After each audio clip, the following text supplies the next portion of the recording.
Hello mga ka-Lushroom! For today's video nga ay meron tayong another vlogs. Nung dumating si client, nagulat ako. Dahil siya yung kasabay namin sa jeep, kaninang tanghali, pauwi kami galing Taytay Tiangge. Kaya pala, nung nasa jeep kami, ay nginitian niya ako. Kaya nginitian ko din siya. Kaya nung pinapasok ko siya at pinaperma ko sa waiver, ay tinanong ko siya, ikaw yung kasabay namin kaninang tanghali nung sa jeep, diba ma'am? And sumagot siya ng yes ma'am. And sabi ko, saan ka galing nun? Galing daw siya sa bet. And then, ngayon daw, galing din daw siya sa bet. Napaka-chismosa ko talaga no?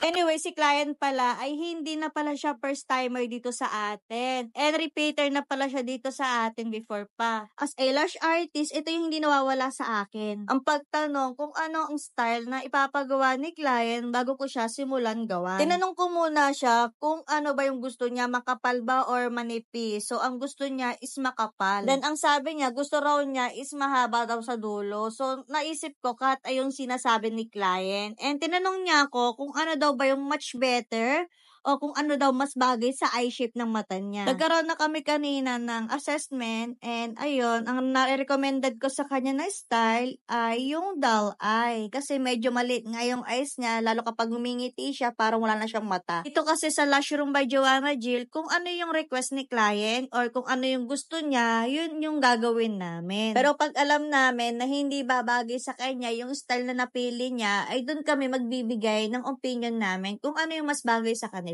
For me, doon nagsisimula yung good communication with your clients, ang pagbigay ng opinion, kung ano yung mas babagay sa kanya. Ilang beses na rin kasi kami naka-encounter na mga clients, yung mga naging past lash artist nila ay basta lang daw silang ginagawa. Hindi daw nagbibigay ng mga opinion or recommended kung ano ang mas bagay sa kanila. Para sa amin, mahalaga magkaroon ng special relationship sa aming mga client. Once a client, turn to be kaibigan, kachikahan, kainuman. Naniniwala din kasi ako sa kasabihan na kung sino pa yung mga kakilala mo, yun pa yung mga hindi nagtitiwala sa'yo at hindi magtitiwala sa'yo. At yung mga stranger, yun pa yung number 1 na magtitiwala sa'yo at babalik-balikan ka talaga. Pero okay lang yon kasi it's a human nature. Anyway, balik lang natin sa ating ginagawa. So, ito pala si client ay naiihina. Kaya sabi ko sa aking angels na si Lisa ay alalayan niya si client. Si client pala ay siya yung last client namin today. Medyo late na rin naman, kaya si JM ay umuwi na and si Lisa na lang din naiwan dito dahil meron siyang ginawang nails pa. After 2.5 hours, ay tapos na ako kay client. Kaya naman ako tumagal ng ganong oras dahil nga ay medyo makapal yung pilik mata ni client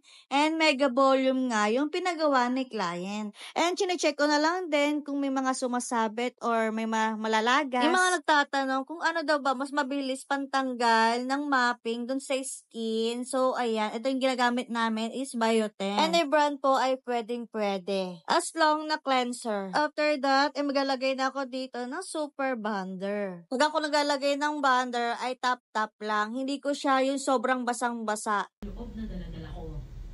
Nagdarasal na sana mabawasan ang sakit na nararamdaman ko. After that, ay binabrush ko siya ulit and habang kinukuring ko. Yung mini pan ko ay nakalagay lang siya dun sa gilid ng ating pillowcase. Kasi diba yung pillowcase natin may mga bulsa yan. So, dun siya nakalagay. And ayan, tapos na ako dito and brush na naman ako dito sa part na yan. And ganyan talaga ako always brush para masecure ko talaga na walang sumasabit. Sarah, panaginip lang ba to? Bakit naman yan? Nakakalakad ka na. Opo. Kuya, huwag ka maingay. May Baka marinig ka nila nanay. Sorry, nabigla lang. Parang wala naman po. Okay nga po. Hindi mo paniwala. Opo, okay naman po. Dahil sa Ganda. nakakain na nga po nito gabi.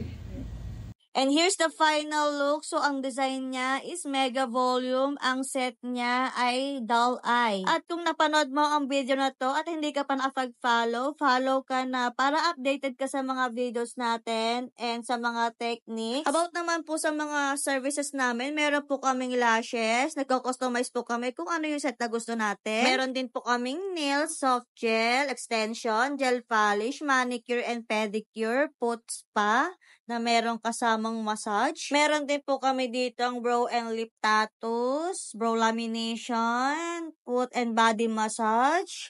About naman po sa aming mga trainings, nagtuturo po ako ng mga gustong matuto ng mag-eyelash extension. And located po kami dito sa Tayuman, Binangonan, Rizal. Tapat lang po kami ng barangay. Kahilera po namin ang South Stars Drug. And taas po kami ng Toll Santos Main Road. So, ayun lang. Thank you for watching. Bye! Mwah!